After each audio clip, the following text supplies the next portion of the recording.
Então, as ações que estão em desenvolvimento, né, na SUEP, em termos de recursos humanos, de organização do trabalho escolar e de materiais. Uma vitória para esta oferta também foi a aprovação dessa lei, a Lei 10.149/2017.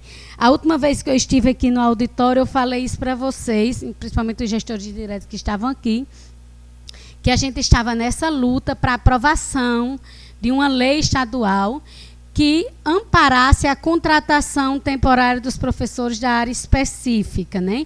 Que a gente tinha uma lei no Estado que aprovava, que dava o respaldo legal para a contratação apenas dos professores dos contratos temporários para substituição de professores.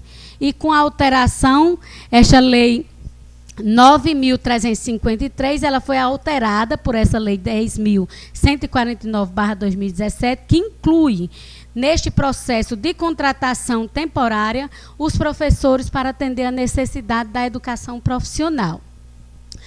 Uma outra ação também é a questão do processo seletivo para a equipe gestora dos novos CEPs. Nós abrimos uma chamada pública por meio de análise de currículo e entrevistas, para constituir o quadro da equipe gestora, o gestor, vice-gestor, coordenador pedagógico e coordenador administrativo, para os novos centros.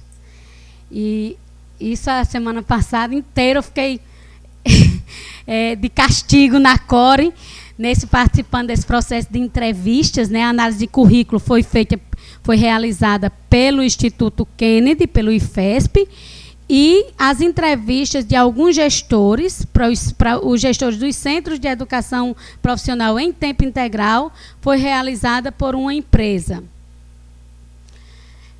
E também estamos abrindo, aproveitando a questão do processo seletivo, né? Abrindo a chamada, eu acredito que até é para ser divulgado hoje ainda, a chamada pública para a composição do quadro dos professores da base comum, para os centros. Porque a gente está considerando, uma vez que eu não tenho ainda um quadro constituído para os centros, aí tem duas realidades.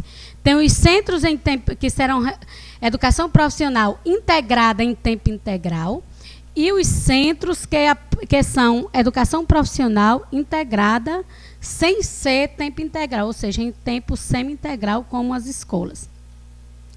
E para cada realidade dessa, é um perfil de professor, principalmente com relação à questão do regime de trabalho, de carga horária.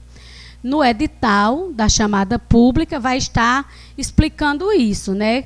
Qual é o regime de trabalho para os professores que vão se inscrever como aderindo a compor o quadro dos centros de semi-integral, e qual o perfil da jornada de trabalho e também formativo, né? Porque são dois critérios nessa análise. É a questão do regime de trabalho, mas também a análise do currículo, que priorizando principalmente a questão da formação em educação profissional. Então, é outra ação em termos de recursos humanos que a gente está em processo de desenvolvimento. E também a grande ansiedade é a questão do edital para a contratação dos professores da área específica. Eu já quase esqueci, era a maior ansiedade de vocês. A gente também, aí eu vou dizer por que também que não foi lançada ainda. Para a gente publicar esse edital, a gente precisa ter o mapeamento, porque o edital é feito por cada curso, por cada área de formação. Por exemplo, eu tenho que ver quantos cursos de informática tem, a carga horária, onde serão, porque no edital já tem que ter esse mapeamento. Quando eu for me inscrever, eu sou de informática, eu sou de administração, eu tenho, se tem a vaga lá em Caicó para edificações, eu vou me inscrever especificamente para aquele curso. Porque são formações, não é como da base comum, que eu me inscrevo para língua portuguesa, eu vou tem língua portuguesa em toda escola de ensino médio, né? Então, esse é um esforço imenso também, porque a gente teve também que esperar o fechamento das matrículas, e daí cada diretor que ligava, eu tenho até quando? Eu digo, até hoje de tarde, para fechar a turma, para a gente poder oficializar este curso lá no edital. E aí, assim, a gente...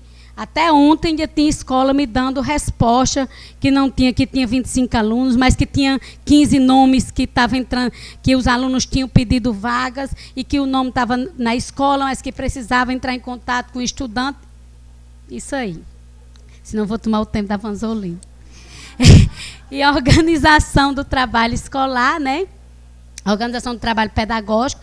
A gente tem também um protocolo, um desenho inicial do projeto político-pedagógico da educação profissional, que aí está mais voltado para os centros, né? Porque as escolas elas vão fazer adequações. Porque você, aí no caso, a escola tem um projeto político-pedagógico que atende, que abrange todas as modalidades e especificidades da escola, né, em termos de oferta. O regimento escolar, os planos de curso, que aí também é uma ação do RN Sustentável, da consultoria do RN Sustentável, que além dessa ação do mapeamento, tem a outra ação, que é a elaboração de um plano político institucional da educação profissional e da elaboração de 30 planos de cursos para atender a educação profissional. E essa ação do mapeamento. E com relação à questão dos recursos materiais, né, como eu já falei, a questão da aquisição de todos os equipamentos que vão compor, pode passar, as instituições de educação profissional, principalmente os centros, que estão nascendo. É um parto difícil. Eu não vou entrar em detalhe, né, eu trouxe apenas para apresentar uma matriz curricular, no caso essa daí, de qual curso? Administração, na forma articulada integrada, em tempo semi-integral, que são 35 aulas semanais, e, pode passar, a constituição, né, das áreas de conhecimento, aí, curso técnico em administração na forma articulada, integrada, em tempo integral. Porque são as duas matrizes, que inclusive todas essas matrizes estão lá na página da Secretaria de Educação. A complementação da matriz em tempo integral, porque a diferença, o semi-integral tem 35 aulas semanais, o tempo integral tem 45 aulas semanais, a matriz curricular. Pronto.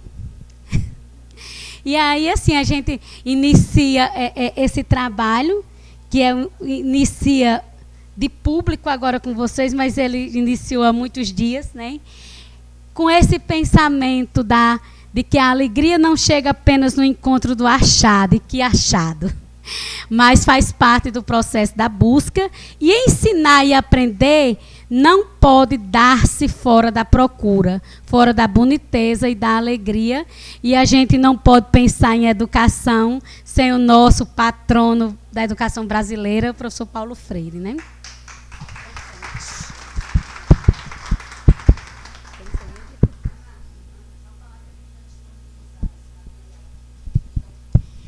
Sim, vai disponibilizar, e depois, como eu não entrei em detalhes das questões pedagógicas, os que desejarem permanecer depois da Vanzolina, um tempinho, para a gente fazer uma roda de conversa aqui de pertinho, ver algumas especificidades de cada situação, de cada escola, aí a gente fica posteriormente, depois que vocês almoçarem. E disponibilizar o material.